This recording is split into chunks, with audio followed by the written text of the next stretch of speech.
The Earth delegation sat in stunned silence as the Galactic Concord representatives dismissed their proposals yet again. Admiral Ju-1, Earth's chief diplomat, removed his translator earpiece and placed it on the table with a soft click that somehow echoed through the vast chamber. "This meeting is over," he announced, standing tall despite his exhaustion. "Humanity will no longer accept being treated as lesser beings." The alien delegates exchanged bemused glances as the humans gathered their materials and exited the grand chamber. The Vexari ambassador, with his blue-gray skin and 4 eyes, made a dismissive gesture with one of his upper limbs. "Humans and their emotions," he said, not bothering to lower his voice. "Always so quick to take offense." Admiral Ju-1 heard the comment but didn't turn back. This was the 14th time Earth had petitioned for full membership rights in the Galactic Concord.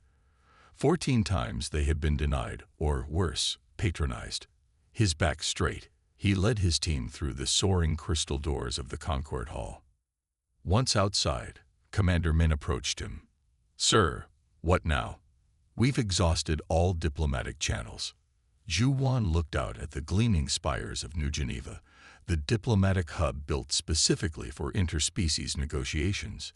It was beautiful, but humans had always been kept at arm's length, allowed to visit but never truly welcome. "Now we implement Protocol Omega," Ju-1 said quietly. "Send the signal to Earth." Min's eyes widened. "Are you certain, sir? Once we start down this path." "The Concord has made their position clear," Ju-1 interrupted. 50 years of good faith negotiation, technological exchanges, cultural integration, and still they see us as primitive curiosities. We've tried everything else. The journey back to Earth took 3 days in their fastest ship. 3 days for Ju-1 to contemplate what would come next. He spent most of it staring at the stars, wondering if humanity's boldness would lead to a better future or doom them all. Upon arrival at Earth Orbital Station Alpha, Ju-1 was immediately escorted to a secure transport headed for the underground facility in what was once called New Zealand. The Global Defense Council had already gathered. The chamber was spare, utilitarian, much like the humans themselves, who had learned efficiency from necessity. 24 representatives from Earth's unified regions sat around a circular table. At the head was President Tai, her face showing the weight of what they were about to discuss. "Admiral Ju-1," she said, "please share your report." Ju-1 stood before the council and recounted the dismissal of the Concord, sparing no details. The expressions around the table darkened with each word. "They called our concerns childish," he concluded. "They suggested we might be ready for full membership in another century or two, when we've matured as a species." General Sung slammed his fist on the table. "While they freely use our innovations, our quantum communication technology is the backbone of their networks now. Our medicine has saved countless lives across a dozen worlds." Yet when the Proxima colony requested emergency aid last year, added Representative Jin, the Concord ships arrived 2 weeks after our own.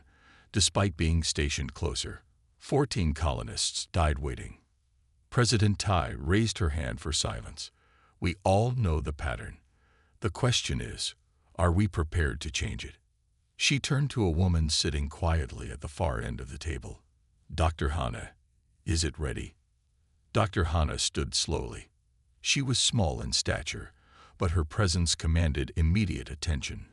The chief scientist of Project Displacement adjusted her glasses and nodded. "The quantum displacement system is operational," she confirmed. "We've conducted 17 successful tests in the outer solar system. The technology works exactly as designed." She approached the center of the table and activated a holographic display. A 3-dimensional model of the system appeared.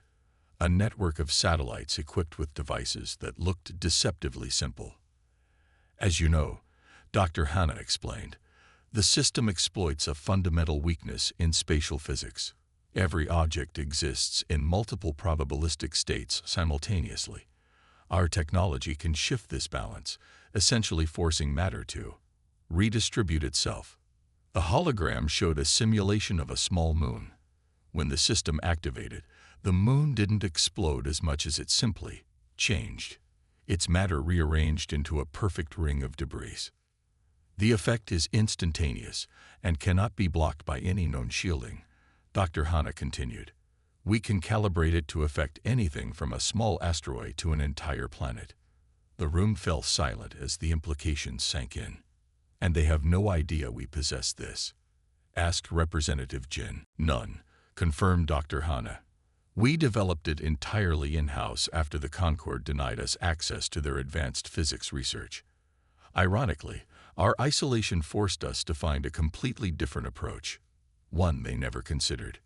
President Ta stood and walked slowly around the table, looking at each council member in turn. What we're considering is not a declaration of war, she said carefully. It's a demonstration of strength that cannot be ignored. For too long, the Concord has dismissed us because they believed we had no choice but to accept their terms. We're about to show them otherwise. The risks are enormous, cautioned Admiral Juwon. If they call our bluff. It's no bluff, interrupted Dr. Hana.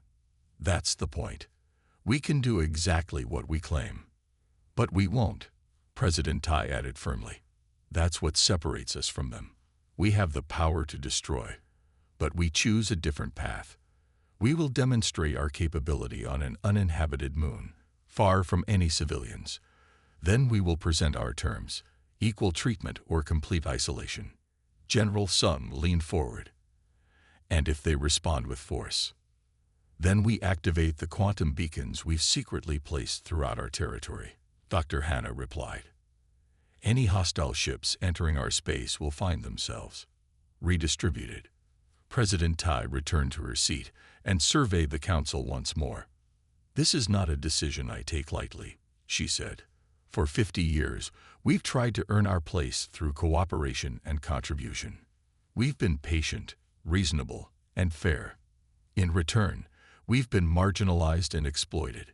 She paused. It's time they understand who they're dealing with. A vote was called. One by one, the council members registered their decisions. The result was unanimous. Then it's settled, President Ta declared. Admiral Juwon, you will deliver our message to the Concord in 3 days. Dr. Hana, prepare the demonstration on Jupiter's fourth moon. Make sure their observatories will have a clear view. As the council adjourned, Juwon approached Dr. Hana. Can we really pull this off without casualties? The Concord has billions of citizens. Dr. Hana's expression was solemn. That's why we developed this specific technology, Admiral. It's precise enough to target military assets while avoiding civilian populations. We don't want war. We want respect. Juwon nodded slowly. I hope they're wise enough to give it to us. And if not? Dr. Hana asked. Then humanity forges its own path, Juwon replied, among the stars. As he left the chamber, Juwon thought about the faces of the alien delegates who had dismissed him. Soon, those same faces would understand that humanity had finished asking for its place in the galaxy. Now, they would claim it. 3 days later, every communication device across the galaxy simultaneously received Earth's message. The timing was perfect. The middle of the Concord Council's regular session. On thousands of worlds, billions of beings watched as their screens changed to show a single human face. Admiral Juwon sat at a simple desk. Behind him was only the flag of Earth, the blue planet surrounded by olive branches on a field of black. He wore his formal uniform, each medal earned through decades of service clearly visible. I am Admiral Juwon of Earth, he began, his voice calm and measured. For 50 years, humanity has attempted diplomacy with the Galactic Concord. We have shared our technology, our culture, and our resources. We have followed your rules and respected your customs. In return, we have been denied equal status, equal protection, and equal rights. In the Grand Concord Chamber, the council members froze in their seats. The Vexari High Commander, Sheltek, rose from his chair in outrage. Who authorized this broadcast? Shut it down immediately, he ordered. But the technicians shook their heads helplessly. We can't, sir. They've bypassed all security protocols. The signal is coming through quantum channels simultaneously. On the screens, Admiral Ju-1 continued. Today, humanity withdraws from the Galactic Concord. All Earth ships are returning to our territory. All Earth citizens are departing Concord worlds. We will no longer participate in a system that treats us as second-class beings. In orbit around dozens of planets, human ships began powering up their engines. On the Concord capital world of New Geneva, the Earth Embassy staff loaded the last of their belongings onto transport shuttles. We issue these terms, Ju-1 stated firmly. First, humanity must be recognized as equals in all matters of governance, trade, and security. Second, all treaties must be renegotiated on fair terms. Third, the mistreatment of Earth citizens must end. In the council chamber, the Lurian representative, a small amphibious being, leaned toward her neighbor. They cannot be serious. What leverage do they have? As if in answer, Admiral Ju-1's expression hardened slightly. If these terms are not met, Earth will isolate completely from the Concord. We will establish a barrier around our territory. Any unauthorized entry will be considered hostile. The Vexeri High Commander let out a barking laugh. Several other council members joined him. Ridiculous. Shaltek scoffed. They have no technology capable of enforcing such a threat. This is merely human dramatics. On the central display in the council chamber, the tracking system showed the positions of all ships in Concord space. Human vessels were highlighted in red, over 300 of them spread across the galaxy. Then, without warning, every red marker vanished at once. What happened? Demanded Shaltek. Where did they go? The technicians frantically checked their systems. They're gone, sir. No trace on any scanning frequency. No quantum wake. Nothing. On screens across the galaxy, Admiral Ju-1 continued calmly. To demonstrate that our resolve is matched by capability, we will now provide a single demonstration. We have selected Jupiter's moon Europa in our home system. It is uninhabited and contains no Concord outposts. The broadcast split to show a live feed of Europa, a smooth, ice-covered moon orbiting the massive gas giant. The coordinates have been transmitted to all Concord observatories, Ju-1 stated. You may watch through your own telescopes to verify this is not a deception. In observatories across Concord space, astronomers hurriedly adjusted their instruments to focus on the Jupiter system.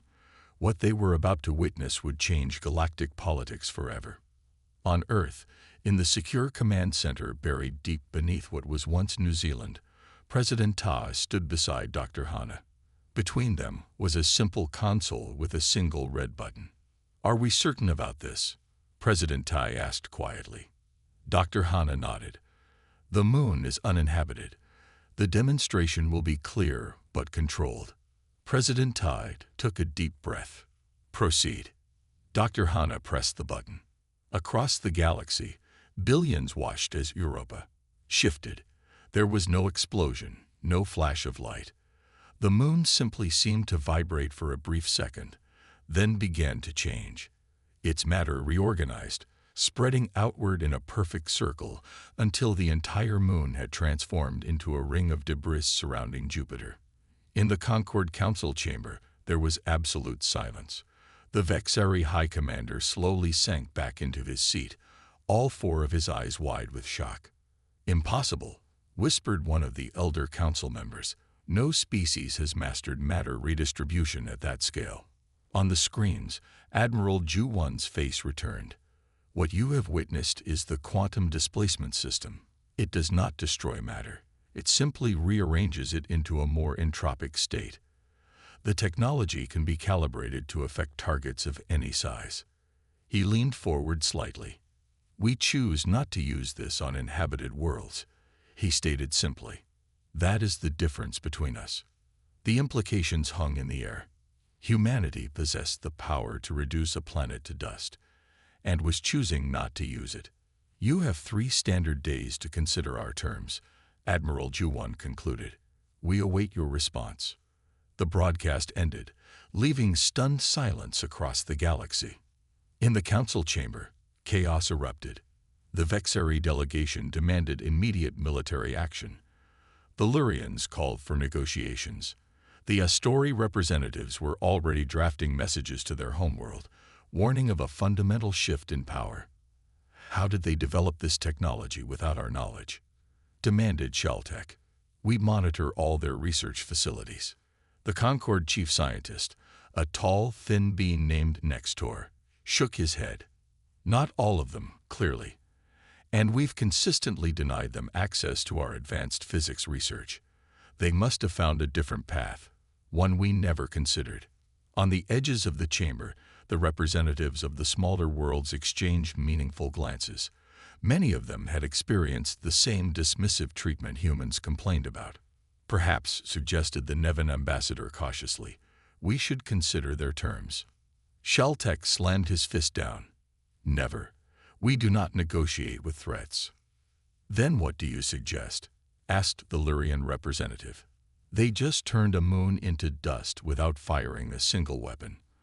Our entire defense system is based on blocking energy weapons and kinetic projectiles. We have nothing that can stop this. As the council argued, Admiral Ju-1 and his team watched from Earth's command center.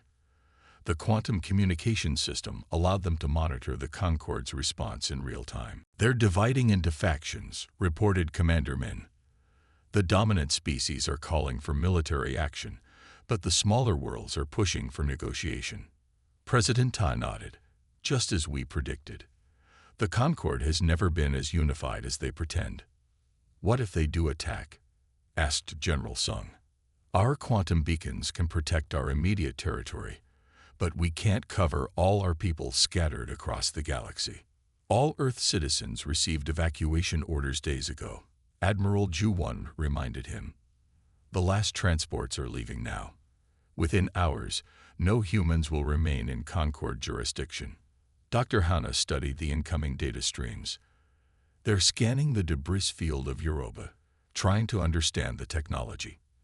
They won't succeed. The process leaves no technological signature to analyze.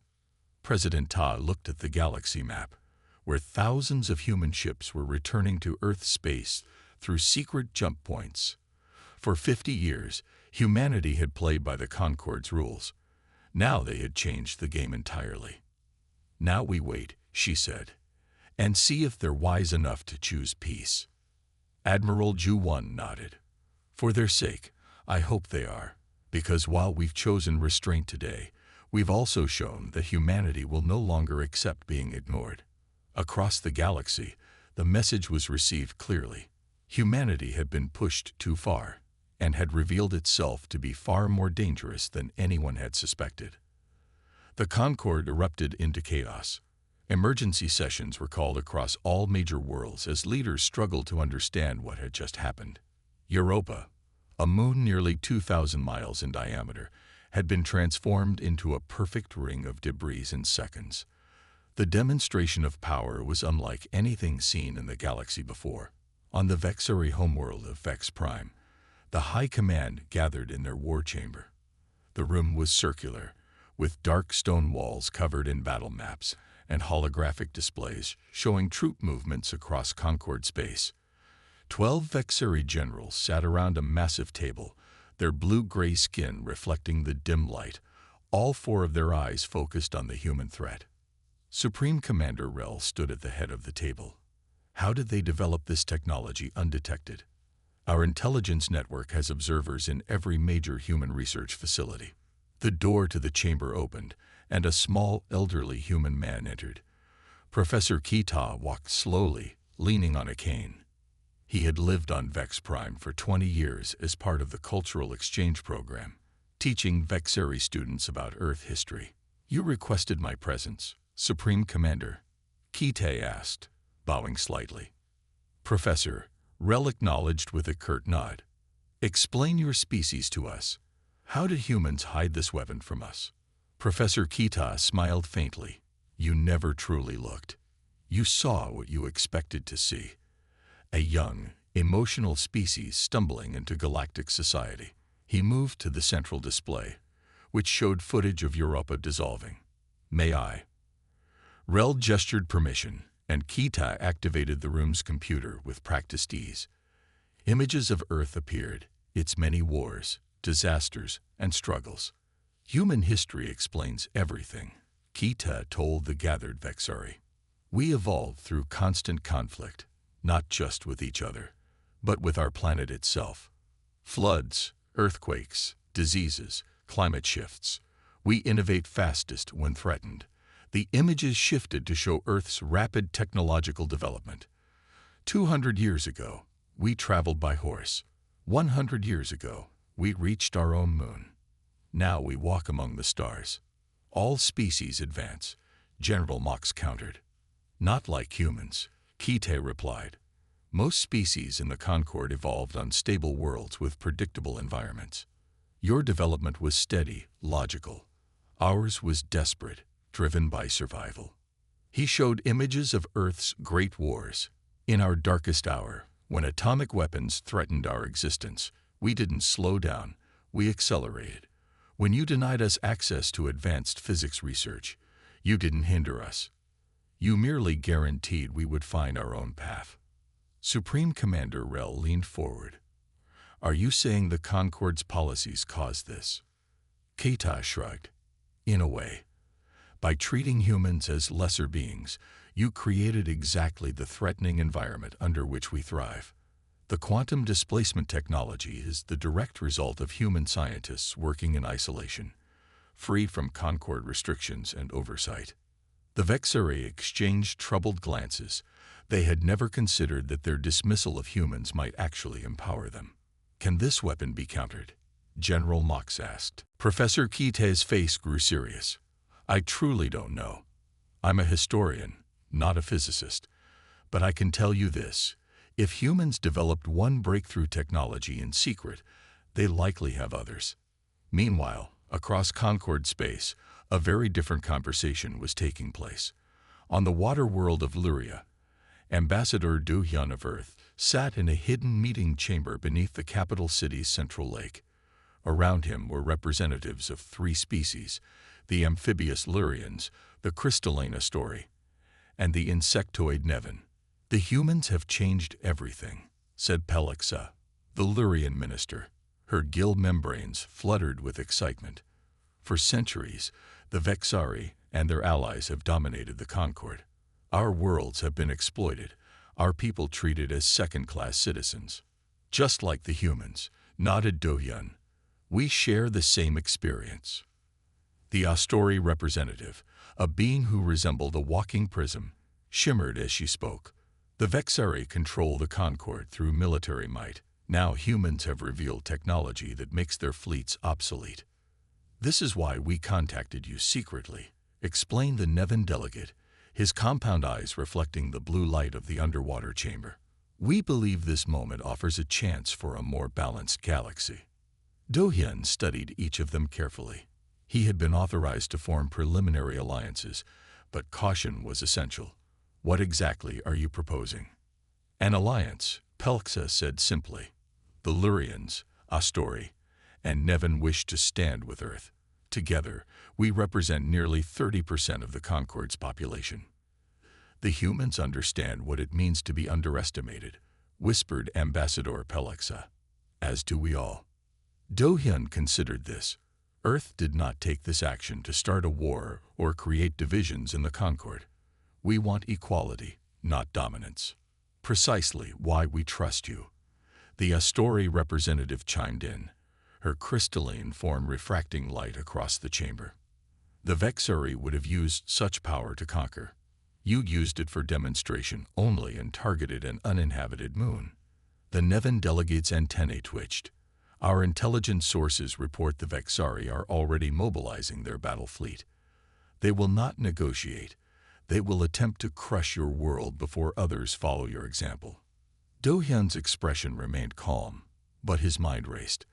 This was both expected and alarming. How soon? 3 standard days, replied the Nevin. Over 200 warships.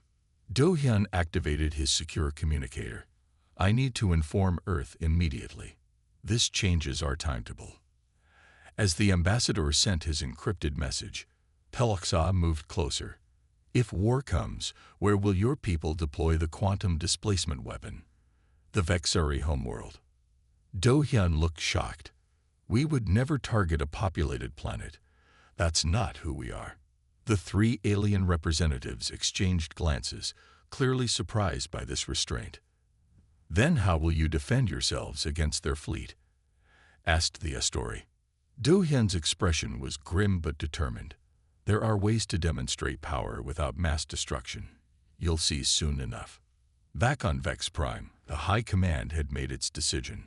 Supreme Commander Rel stood before the Concord Emergency Council, his massive frame dominating the speaking platform.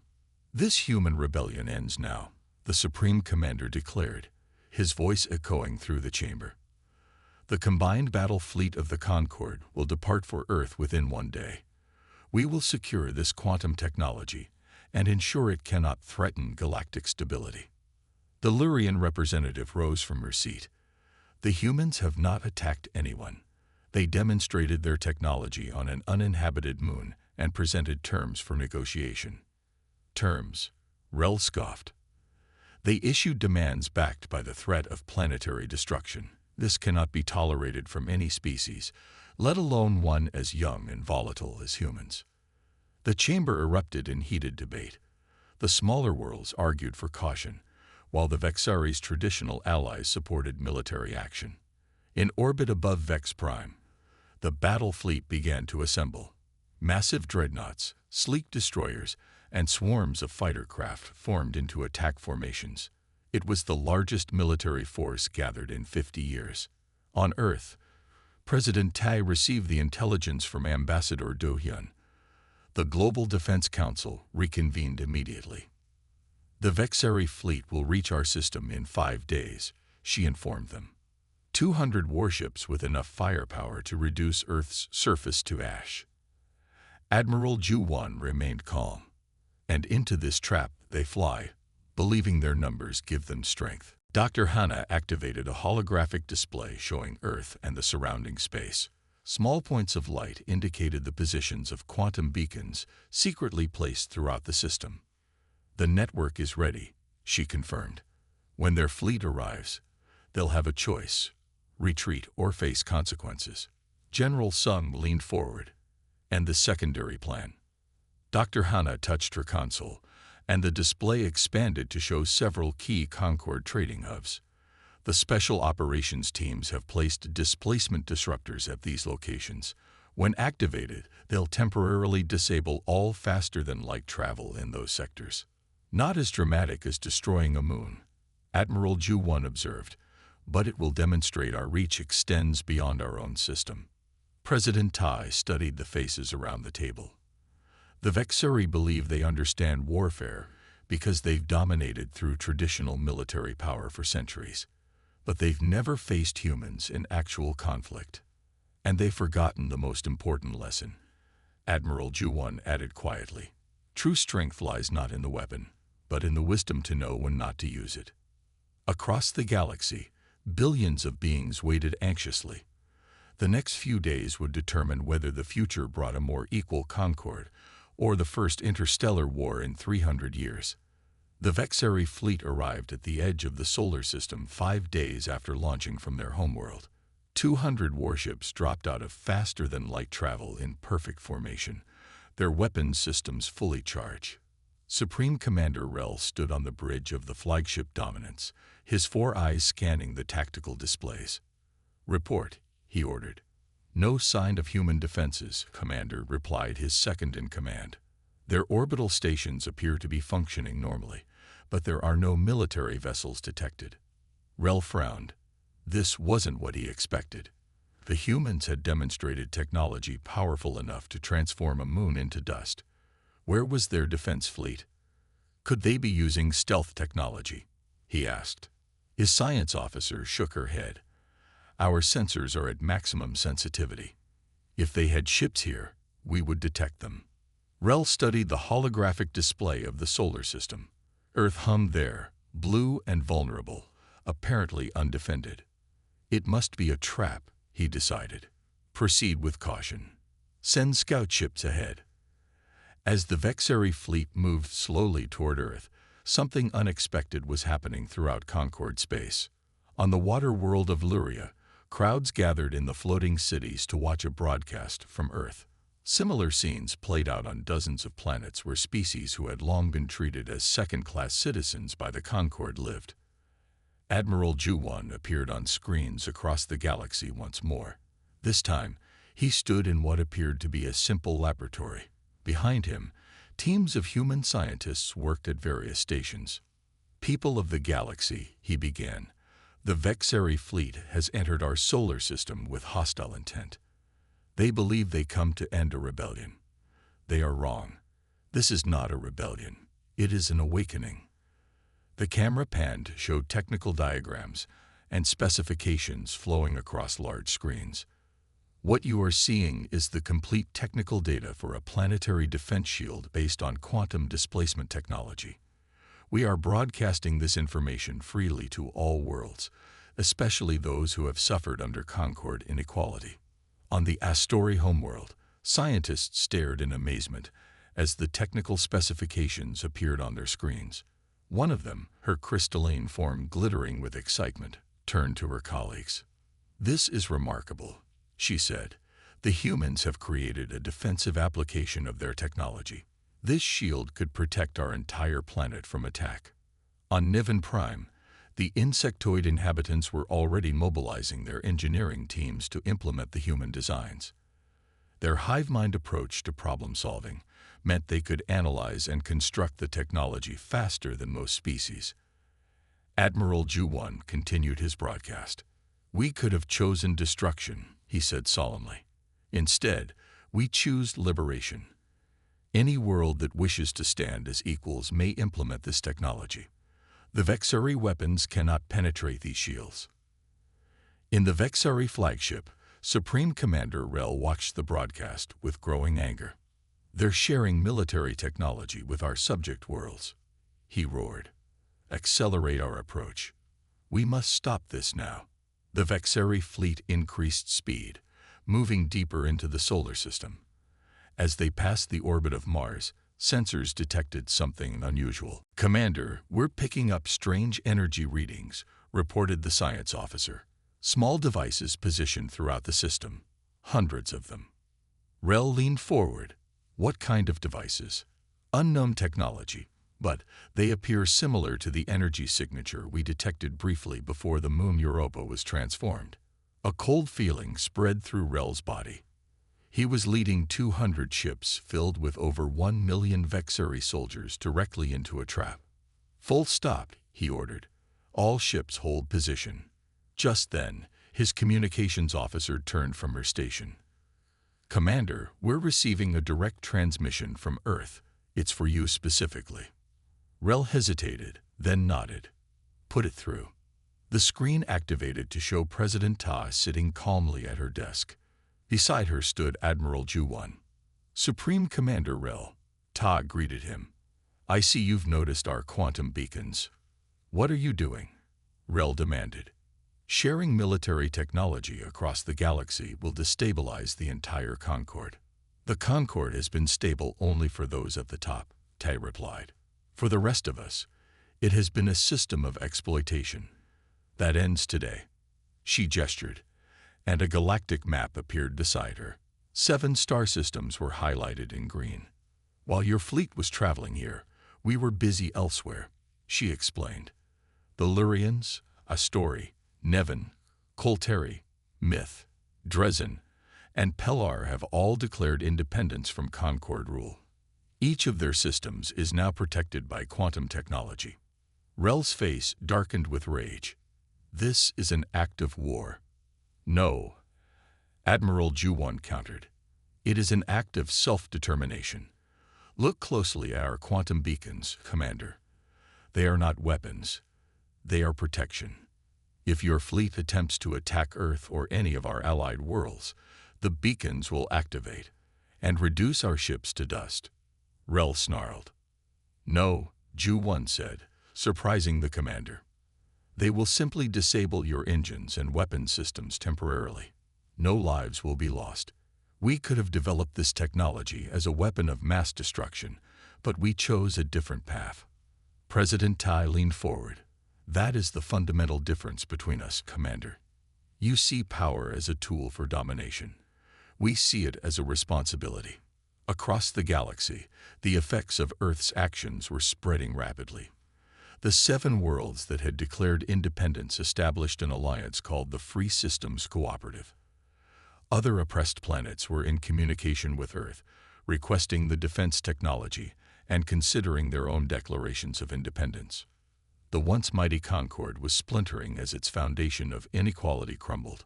On the Concord capital world, the Council was in emergency session. The Lyrian representative, speaking via hologram because she had returned to her homeworld, addressed the stunned gathering. For centuries, the Concord has claimed to represent all species equally, while the Vexari and their allies held all true power. Today, that illusion ends. The Free Systems Cooperative will forge a new path, one of genuine equality and mutual respect. The Vexari counselor rose in fury. This is rebellion. Treason. No, the Lyrian replied calmly. This is evolution. The humans have shown us that power need not be destructive. It can be protective. Back in the solar system, Supreme Commander Rel faced an impossible decision. His fleet could not attack without being disabled by the quantum beacons. Even if they somehow succeeded, 7 other worlds were now similarly protected. The military advantage the Vexari had relied on for centuries had vanished overnight. What are your terms? He finally asked, the words bitter in his mouth. President Tay's expression remained neutral. Return to Concord space. Inform your leadership that the age of dominance is over. The Free Systems Cooperative is open to establishing new relations with the Concord as equals. And if we refuse, Rel challenged, then you remain here, powerless, while history moves forward without you, Admiral Ju-1 said simply. The choice is yours. For several long moments, Supreme Commander Rel said nothing. 6 centuries of Vexari supremacy were ending before his eyes. Finally, he gave the order that would change the galaxy forever. All ships prepared to return to Concord space. As the Vexari fleet turned away from Earth, humanity watched in quiet satisfaction. They had faced the greatest military force in the galaxy and prevailed without firing a shot. In her office, President Tai turned to Admiral Ju-1 after the communication ended. Do you think they'll attempt retaliation through other means? Perhaps, Ju-1 acknowledged. But they've lost their greatest advantage. And with each world that joins our cooperative, their influence diminishes further. Dr. Hana entered the room, carrying data reports. 7 more worlds have requested the shield technology. The Vexari Empire is collapsing without a single casualty. President Todd looked out her window at the peaceful Earth below. For 50 years, we tried to earn our place through cooperation. In the end, it took a demonstration of power to gain respect. The irony is not lost on me. The difference, Admiral Ju-1 observed, is that we showed both power and restraint. Any species can destroy. Few choose not to when they have the ability. Throughout the galaxy, billions of beings look to the stars with new hope. The balance of power had shifted, not through violence, but through the selective sharing of knowledge. The humans had changed everything, not by conquering, but by liberating. The age of Vexari dominance was over. The age of cooperation had begun. 6 months had passed since the Vexari fleet turned away from Earth. 6 months of intense negotiations, shifting alliances, and a complete reordering of power across the galaxy. Today, representatives from 37 species gathered on Earth's orbital station Alpha to sign the new Galactic Charter. The station had been expanded for the historic occasion. Its central chamber, once a modest meeting room, now stretched in a vast circle with seating for all delegates. The walls were transparent, offering a breathtaking view of Earth below and the stars beyond. President Ta stood at the center of the chamber, watching as the delegates took their places. The Free Systems Cooperative, which had grown to include 17 worlds, occupied one section. The Reformed Concord, still led by the Vexari, but with significantly reduced influence, sat opposite them. Between these groups were the independent worlds that had chosen to join the new galactic community as individual members. Quite a different gathering than we're used to, observed Admiral Ju-1, now serving as Earth's chief diplomat. Indeed, Tai agreed. The first truly representative galactic assembly in centuries. The chamber quieted as the formal proceedings began. The Astori delegate, her crystalline form shimmering in the light from Earth below, spoke first. For too long, the galaxy operated under the pretense of equality while power remained concentrated in the hands of a few species, she said. Today, we establish a new order based on genuine respect for all sentient beings. Next came the Lurian representative, Ambassador Pelexa. We owe this moment to humanity's courage. When faced with injustice, they did not simply accept it as we had for generations. They demonstrated that power need not corrupt, that strength can be used to protect rather than dominate. The room fell silent as the Vexari delegate rose. It was a shock to many when they saw who it was, former Supreme Commander Rel himself.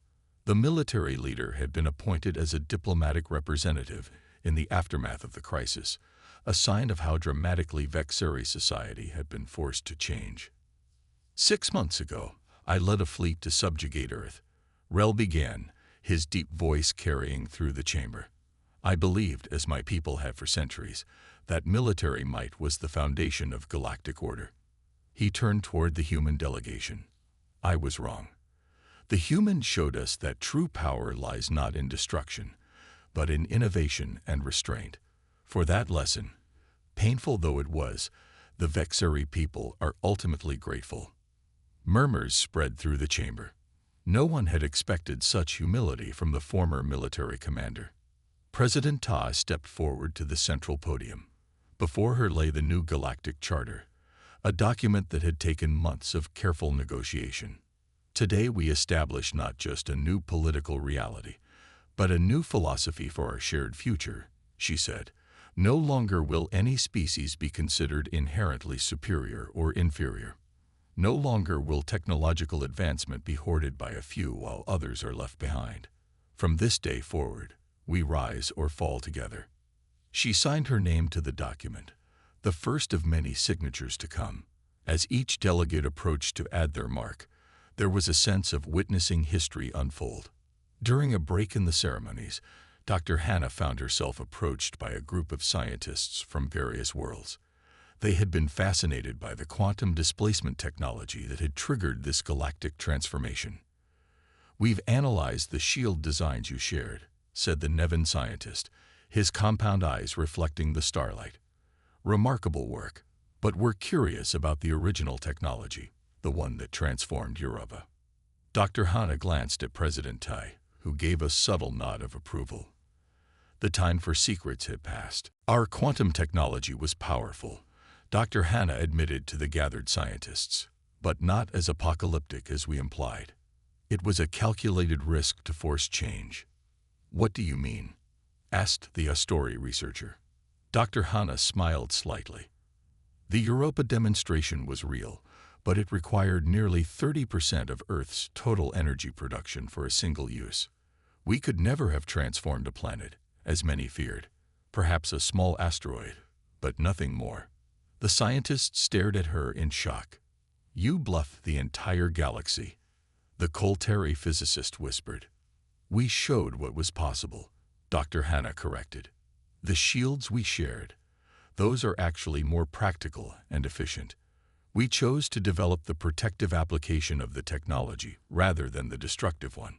Across the chamber, a more personal conversation was taking place. The former Vexari Supreme Commander, now simply Representative Rel, approached President Tai as she stood alone, looking out at Earth. "Your world is beautiful," Rel observed, standing beside her. "I came to destroy it, Yet you chose to spare my fleet when you had us at your mercy. Tay turned to face him. Destruction is easy. Building something better is the true challenge. Rel's 4 eyes blinked slowly, a sign of deep thought in his species. We underestimated your species in every way possible, he admitted.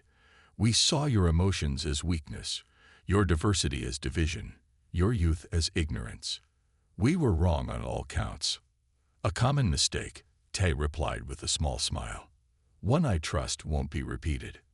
Rel made a gesture that Tay recognized as a sign of respect among the Vexari. A slight bow with both right arms extended.